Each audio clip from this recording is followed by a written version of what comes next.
ప్రజల్ని, ప్రజల ఆరోగ్యాన్ని, విద్యార్థుల భవిష్యత్ ని మోసం చేసేటువంటి కార్యక్రమానికి ఒడిగట్టింది ఈ కూటమి ప్రభుత్వం. కాబట్టి ఖచ్చితంగా ప్రజలు ఇవన్నీ కూడా గమనిస్తా ఉన్నారు. ఇది తప్పు అని ప్రజల్లో పెద్ద ఎత్తున చర్చ నడుస్తా ఉంది. మేము కూడా చెప్తా ఉన్నాము, వైఎస్ఆర్ కాంగ్రెస్ పార్టీ కూడా స్పష్టంగా చెప్తా ఉంది, మా నాయకుడు కూడా చెప్పారు, మీరు చేస్తుంది తప్పు.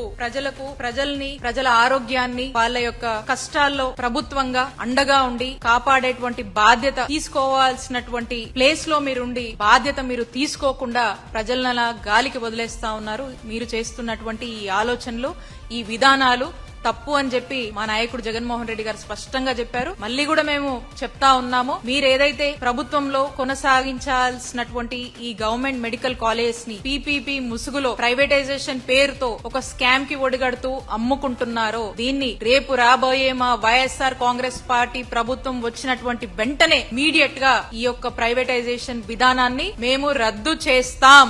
ఇది మా నాయకుడు చెప్పాడు. ఇది మా వైఎస్ఆర్ కాంగ్రెస్ పార్టీ స్టాండ్. ఏదో రేపు గవర్నమెంట్ లోకి వచ్చాక చూద్దాం చేద్దాం అనేది కాదు. ఇప్పుడే క్రిస్టల్ క్లియర్ గా చెప్పేస్తా ఉన్నాము. We're very clear about it. దీన్ని ఖచ్చితంగా మేము రద్దు చేస్తాం. అండ్ ప్రజల పక్షాన ఈ గవర్నమెంట్ కాలేజెస్ విషయంలో మీరు తొందరపడి ఏ నిర్ణయం తీసుకున్నా కూడా ఖచ్చితంగా మేము దీనికి అడ్డం పడతాం. ప్రజల పక్షాన, ప్రజల తరఫున, ప్రజల బాధని అర్థం చేసుకున్నటువంటి పార్టీగా ఈరోజు వైఎస్ఆర్ కాంగ్రెస్ పార్టీ ప్రజల పక్షాన నిలబడి ఖచ్చితంగా పెద్ద ఎత్తున, ఎంత పెద్ద ఎత్తునైనా కూడా దీనికి కావాల్సినటువంటి పోరాటం మేము చేస్తాము. We continue to protest.